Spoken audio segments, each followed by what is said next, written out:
Makers. We are back in the kitchen. I've got a lot of stuff to do today. I gotta make some bread. I'm going to be pressure canning some chicken stew. And I'm also going to be making my granny's homemade noodles. And I'm really excited. I usually make them when it's cooler, you know, fall, winter. It's perfect time. Temperatures are getting down there, and that'll be a perfect day to go ahead and do that. So I'll bring you along for all of that. And yeah, let's get started. But what I'm going to do is, before I get started on the chicken stew, I'm going to go ahead and get the bread machine going, and that way I can just let it do its thing while I'm doing everything else.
The bread machine going, and now I'm going to start prepping this chicken stew.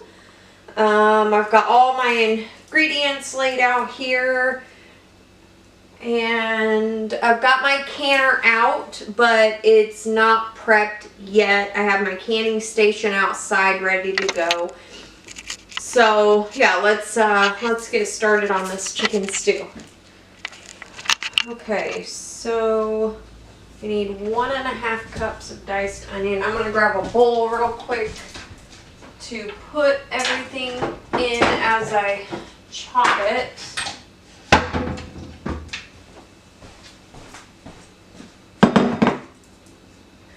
Alright, well, we're gonna start with the onion, which I have here.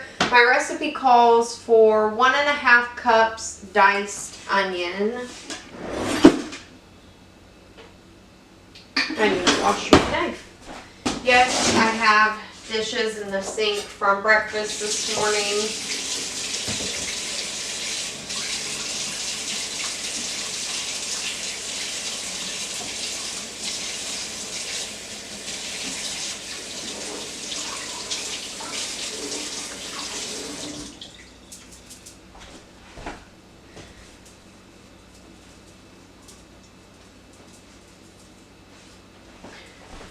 I have a working kitchen, guys. I don't have a show kitchen, so what you see is what you get.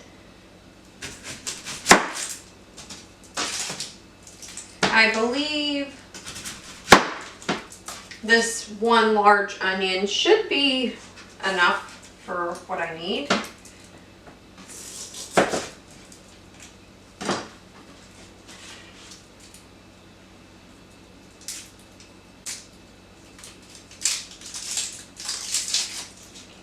I'm a major crybaby when it comes to onions.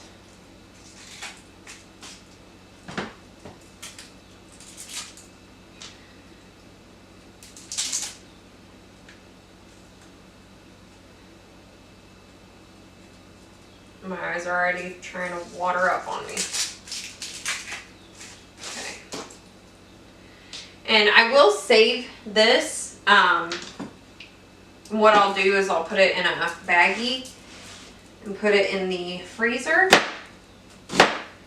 for making chicken broth or chicken stock. I won't be using chicken stock today, or homemade chicken stock today, or I won't be using homemade chicken stock today. But I do plan on doing that at some point.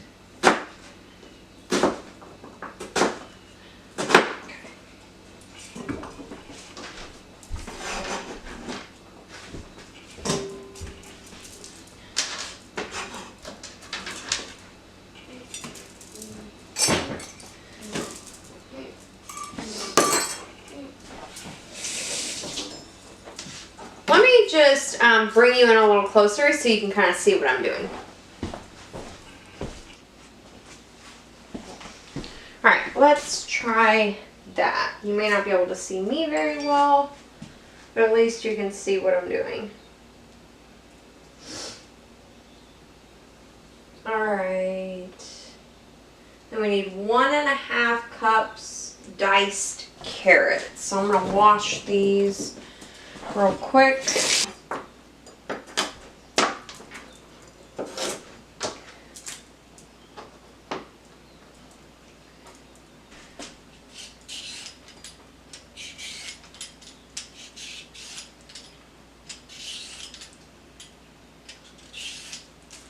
Sweet. Okay.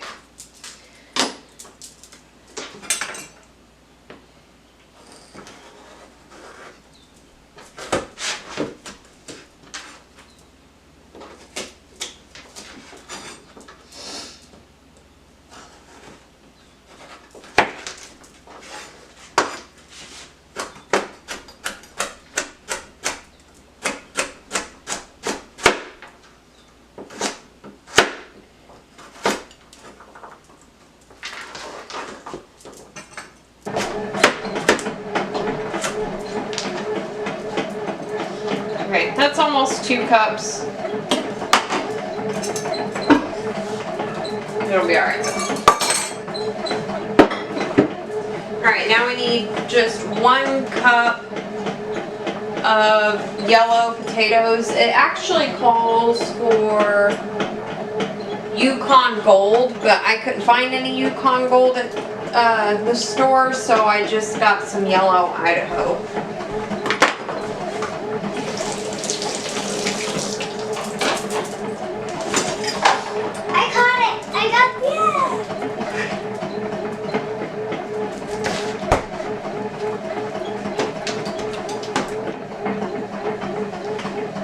Okay, so that 1 potato was like a full cup, so that's what I put in it. Alright, then we only need 1/2 cup of diced celery.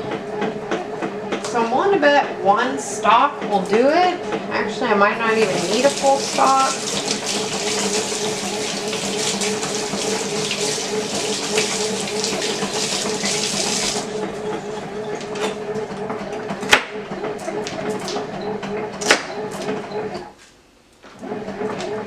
We'll see.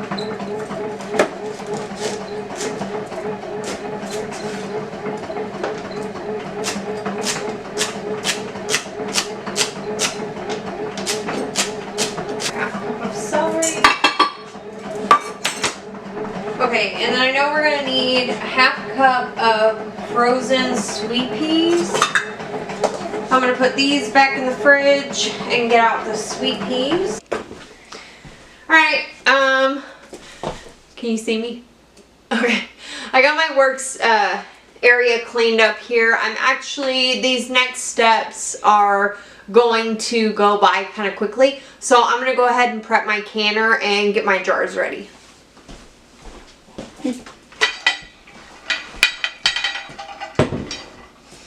Okay, I've got the All-American 915. So what I have to do is lubricate this rim here because it's metal on metal, and then I'll have to lubricate the inside of it here. So I'm going to go ahead and do that and fill it with water. Okay, so if you're following along, please make sure that you follow the instructions for your pressure canner. This is a low acid recipe, which is why it needs to be pressure canned. My canner calls for 2 to 3 inches, so I'm gonna go ahead and do that. Okay, that should be good. Now I'm gonna go ahead and lubricate it. Hi guys. That is Miss Cheyenne. Alright, I use olive oil on mine. I know some people use Vaseline. Alright, so there's a beveled edge on the inside of this that I'm going to lubricate with the oil. And this prevents, because it doesn't have a gasket, this will prevent the metal on metal from getting stuck. I'm going to go ahead and put more oil on that.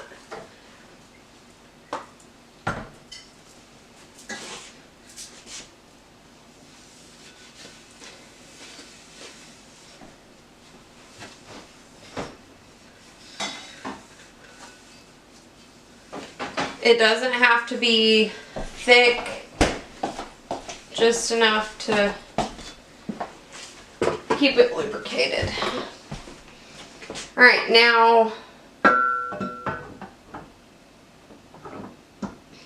I'm going to go ahead and take my canner outside and then we'll get everything else ready.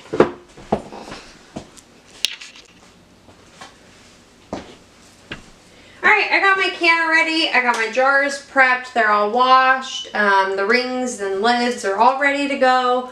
I have the jars sitting in hot water on the sink.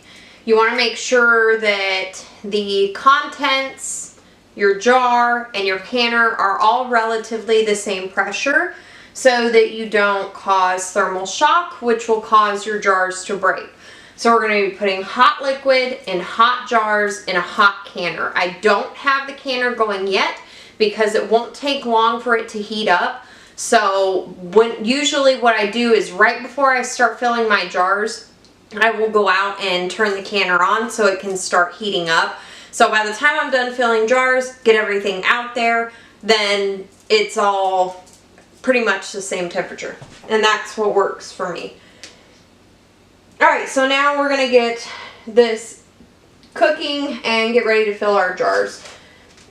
I am following the all-new Ball Book of Canning. This is my first time using this book. Let's get started. So we're going to melt 3 tablespoons of butter in this pot. Let me get the butter.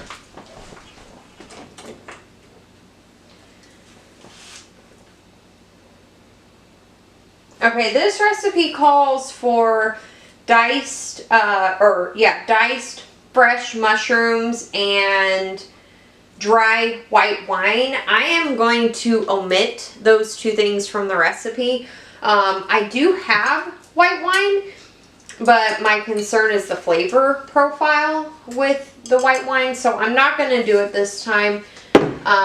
And the mushrooms, I like mushrooms, but the rest of my family does not, so that is why I'm choosing to omit that ingredient. You can omit ingredients, some ingredients, but you can't add ingredients. And so I'm just going to omit the mushrooms. That's it. Everything else is the same.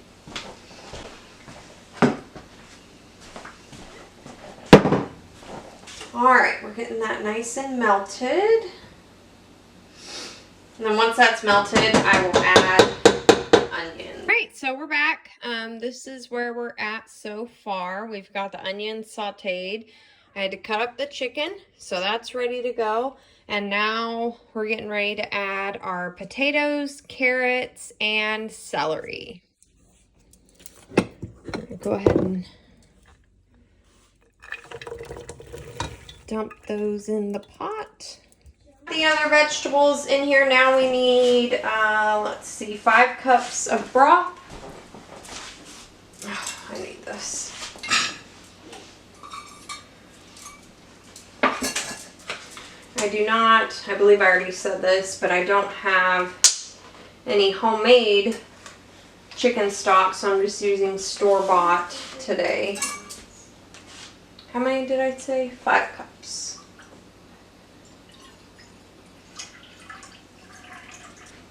And then we're also going to add our seasonings. So we need 1 teaspoon of thyme.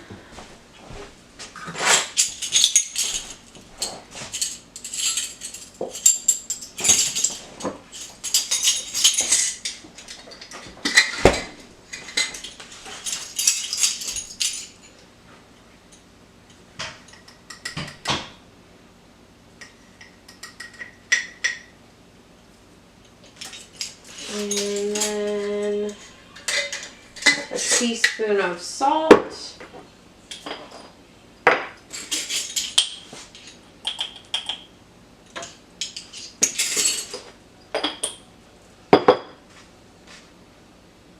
A half a teaspoon of pepper.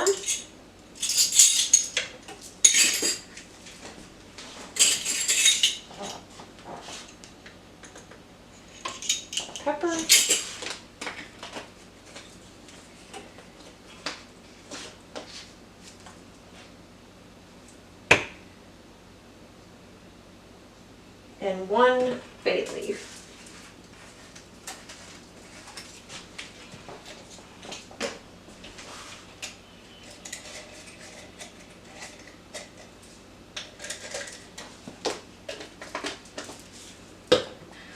Alright, and we just gotta bring this up to a boil. Now, once we're up to a boil, I'll bring you back. Okay, so let me fish out the bay leaf. Try not to burn myself. Alright, we're gonna go ahead and add our chicken.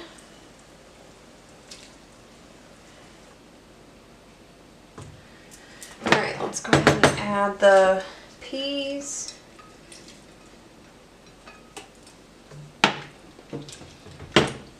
And a tablespoon of lemon juice.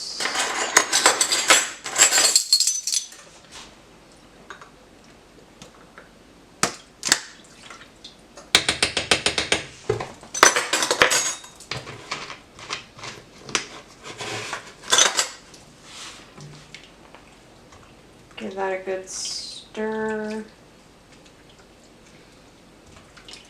Alright, I'm gonna go get the canner on and warming up, and I'll be right back. Okay.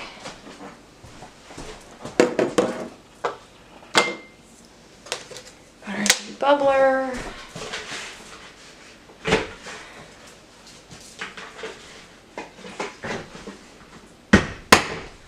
And because we are doing something that has grease, I will use vinegar to clean my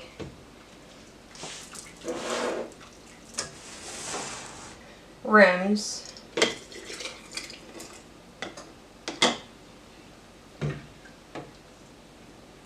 We're going to go to 1 inch of headspace.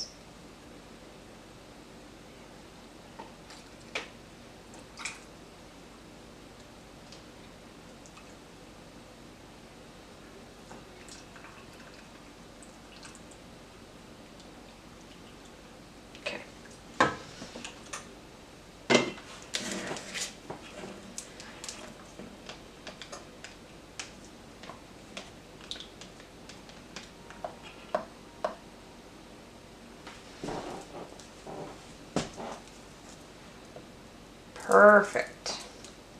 Let me get another paper towel.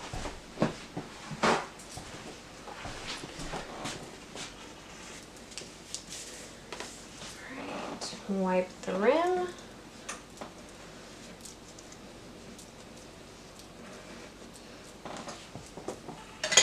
Ring and lid. Fingertip tight.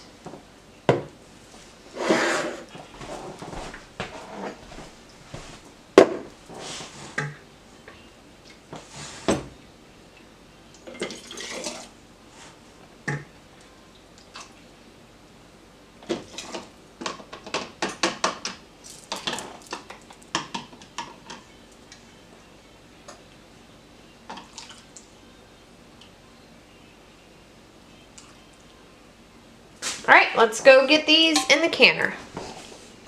All right, we got the canner loaded up. Now remember we are pressure canning. We are not water bath canning, so the water does not have to cover the jars. All right, I'm gonna get the lid on and then I'll bring you right back. All right, we got the lid screwed on. If you have an All-American, haven't used it yet, you're thinking about getting one, well, before you do any type of pressure canning, make sure you read the manual for your pressure canner.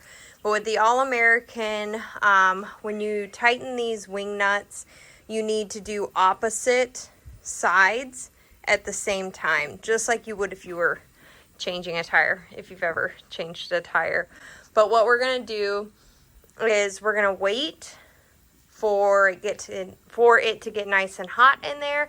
And then once this valve starts shooting steam, a steady stream of steam, that's really hard to say 3 times fast, for 10 minutes, then once it starts shooting a steady stream of steam, we will start a timer for 10 minutes. And then after that, we will put our weight on. I'll bring you back when it starts steaming. All right, see that steam coming out there? We're going steady. So and you can see the pressure gauge over there on the left starting to come up a little bit. We're gonna set our timer for 10 minutes. All right, we've been venting for 10 minutes. Now we're gonna add our weight. For my elevation, we need to do 15 pounds. So we're going to put it on the 15. All right, now what we're going to do is we're going to let this come up to pressure. Now this is a weighted gauge pressure canner. So this is just a guide. You do not rely on that dial gauge for your pressure. What you want is this piece over here, your weight, to rock 1 to 3 times a minute. If it rocks more than that, you need to turn your heat down. If it doesn't rock enough, you need to turn your heat up. So you adjust your heat enough to where it's rocking for, like I said, 1 to 3 times per minute. I will leave a link down below to the National Center for Home Food Preservation so you can check that out. And I will also leave a link for this canner. Once this comes up to pressure, then we will start our timer. This will be in the canner for 75 minutes after we come up to pressure. All right, we are up to pressure. You'll see that jiggle here in just a second.